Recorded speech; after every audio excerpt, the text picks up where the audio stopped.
Episode 6 of Love and Death begins for months after Betty Gore's slaying. With her new haircut, Candy is making an effort to maintain her good looks in front of Sherry and the rest of the community. However, following Dan's admission to him that Candy had really killed Betty, Pat appears uneasy.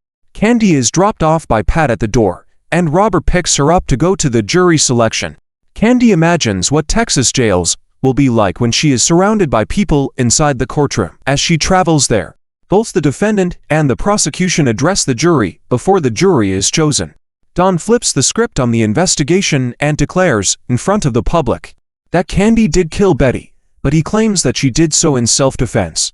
He contends that Candy is the only surviving survivor who is able to describe the horrors of what transpired that evening. The news of this fresh development in the tale has the media and journalists on high alert.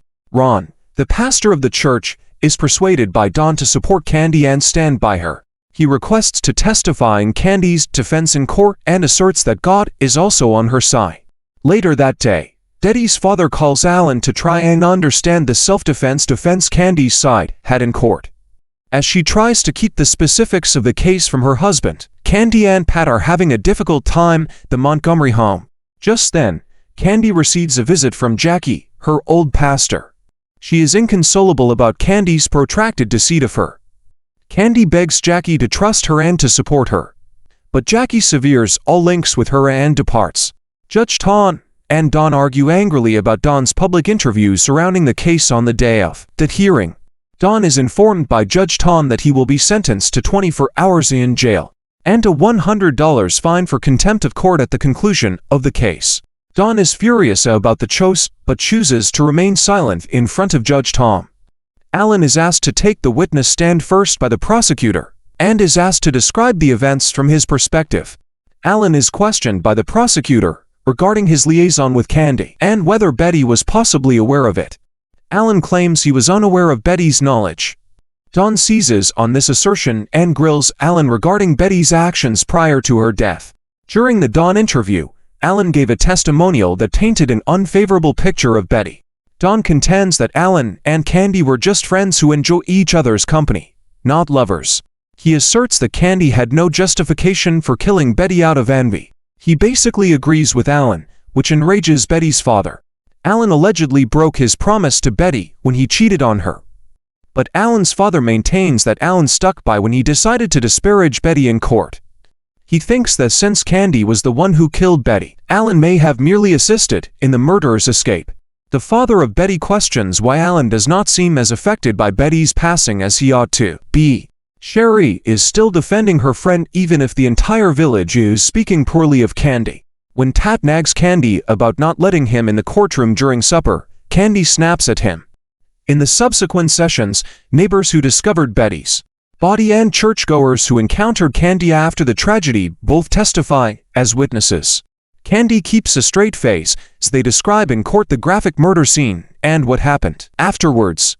While Candy refuses to let go of her public image and maintains that Don wants her to appear weak, like the rest of the community, Don is unhappy that Candy was using medication to mask her feelings.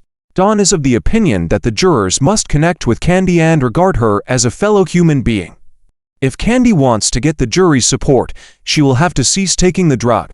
Tat tries to console Candy about Don's choice that evening.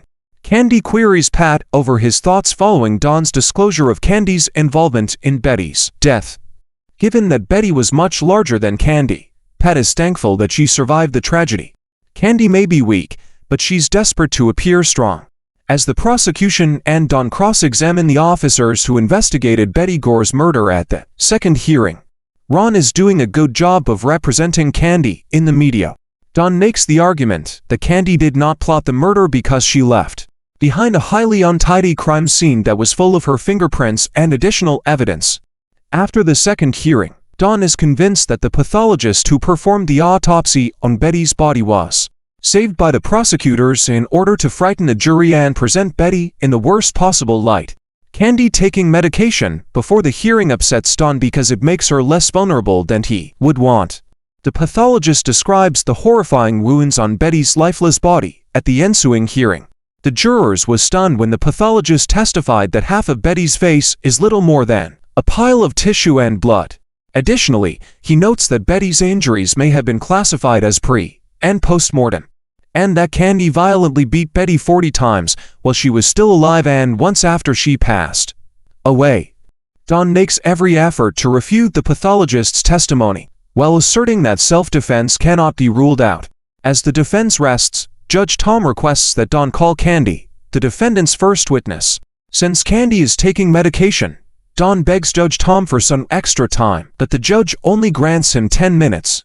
Before she is summoned to the stands for questioning, the episode concludes with Candy sitting motionless as the court takes a break.